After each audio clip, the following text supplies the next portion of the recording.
Hey, good early Saturday morning. If we were outside, you'd hear birds singing and so forth, but I am not outside. I wanted to have some notes here in front of me to share with you on this last weekend that we are reading in the book of Leviticus.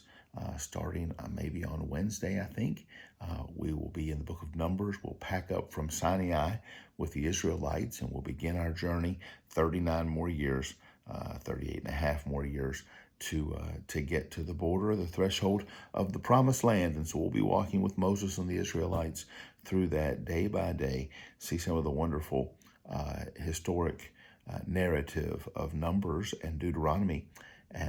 But we're finishing up Leviticus. We'll be 4 full books in to our journey through the scriptures in just a couple of more days. In Leviticus 23, we have a chronicle narrative of an annual Jewish calendar and all the feasts to be observed. It begins by saying you will have a weekly Sabbath and then the celebration, their first celebration of their new year, Passover, and then a week of unleavened bread, the Feast of First Fruits, the Feast of Weeks, the Feast of Trumpets, the Day of Atonement, and the Feast of Tabernacles when the Israelites will dwell in tents. All of that captured in Leviticus 23. This is significant because for those of us that struggle with a Friday crucifixion of Jesus and having him, as he prophesied himself, in the ground 3 days and 3 nights, you don't really get that with a Friday Sabbath that the Jews were observing and the crucifixion finished before the Sabbath. But if you understand that there were oftentimes that a Sabbath was midweek, not simply on Saturday, then you're able to have a crucifixion on Wednesday or Thursday and accomplish something that we shoot for, and that is the goal of Christ being buried for roughly 72 hours. It's not earth-shattering, but it is something that we deal with. And so there were several holy convocation days and celebration days beyond just the weekly celebration of the Sabbath on the last day of the week. And we come to chapter 24, and again, we're winding down this great book of Leviticus. But he describes the bread that is placed in the tabernacle, that is food for the priest, fresh baked each week. He describes the lamps that are fueled with olive oil, and those lamps are never to go out, maintained by the Levites. And then he talks about penalties for various crimes. And I wanted to hone in conclusion on Leviticus 24:18, although it's mentioned twice in the text.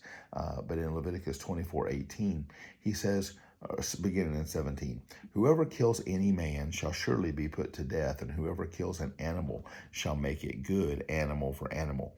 God makes a distinction here between humans and animals.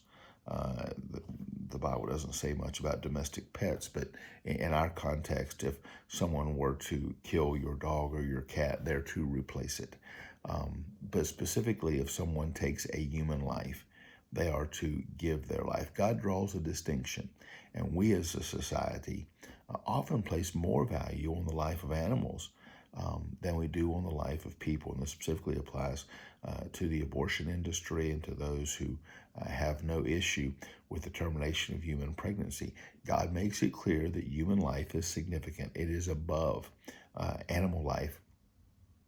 And that being said, we get into the debate and of course, many Jews today are very, very secular and have a very tolerant and open view of abortion, and get into the debate of when life begins. But we're taught through the scriptures the pregnancy that led to Jeremiah, the pregnancy that led to John the Baptist, that life begins in the womb, that life begins at the point of conception when male and female cells come together, that there's a unique life being formed there, a unique blood type, a life that has many of its own independent systems simply within days.